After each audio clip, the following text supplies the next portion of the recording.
I keep thinking about what it means to be seen, really seen, not just noticed, but known. There is a kind of love that just stays, quietly, close. Tonight, I want to tell you a story from Japan. There is a river. Not a wide river, just a quiet one. The water moves slowly. The trees on the banks are old. In the mornings, mist sits close to the surface, like it does not want to leave. And on the water, every morning, 2 ducks, Mandarin ducks. The male with his bright colors, teal and copper and deep orange. The female, quieter beside him. They were always together. Always. A hunter lived near that river. He had seen the ducks many times. From the bank. Through the reeds. He watched them the way you watch something beautiful that you do not yet think of taking. But one evening, something shifted. He could not say what. The light was low. The water was still. The 2 ducks floated side by side, close enough to touch. And he raised his bow. The male duck was gone. Just like that.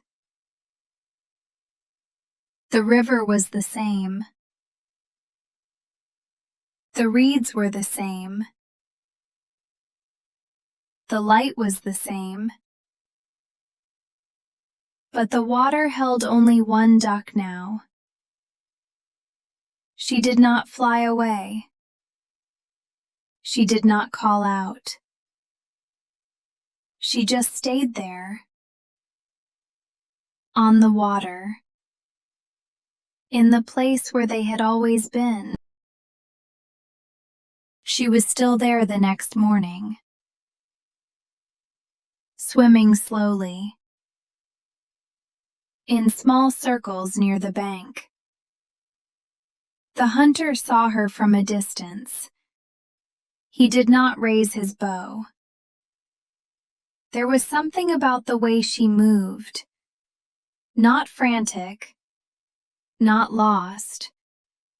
Just looking.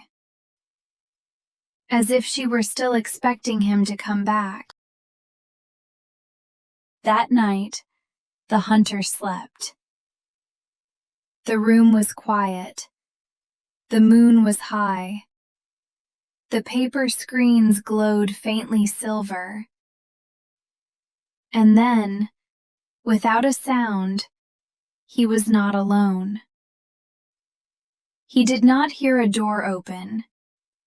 He did not hear footsteps. He simply became aware, the way you sometimes do in the dark, that something was near. A woman stood in the room. She wore a pale kimono. Her hair was loose. She was turned slightly away, as if she had just arrived and was not yet sure she would stay. She did not look frightening.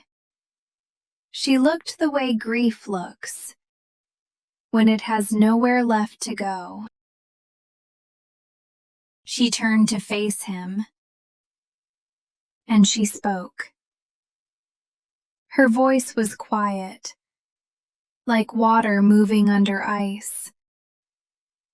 She told him about the river, about the mornings, about the one she had loved, who was always beside her, and was not beside her now. She did not accuse him. She did not ask for anything back. She only wanted him to know what had been there, what was no longer there. When the hunter opened his eyes, the room was empty. The paper screen glowed pale with morning. He sat still for a long time. His hands were open in his lap.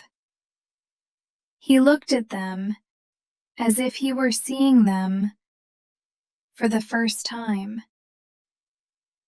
He never hunted again.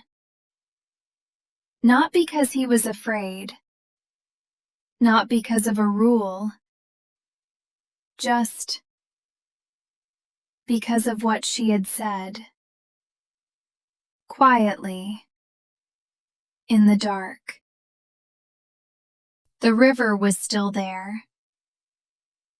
The same mist, the same reeds, the same slow water. But the ducks did not come back. The hunter went to the bank sometimes, in the early morning. He would stand there for a while, not waiting for anything, just standing. The way you stand in a place that used to hold something important. One morning he found a feather. On the water, near the bank. Deep teal and copper and orange. Small. Bright. He held it for a moment. Then he let it go. He watched it drift away until the river took it, and it was gone. In Japan, Mandarin ducks have long been a symbol of faithful love. They are believed to mate for life, to always stay close. Lafcadio Hearn collected this story in 1904 in a book called Kwaidan. He was a man who came from far away and spent the rest of his life listening to Japan. Maybe that is why this story stayed with him. It is not about magic. It is about what we do not notice until it is gone. I think about that hunter sometimes. Standing by the river in the morning, not waiting, just present. Maybe that is all any of us can do. After we understand something too late, just go back to the place and stand there for a while. Good night.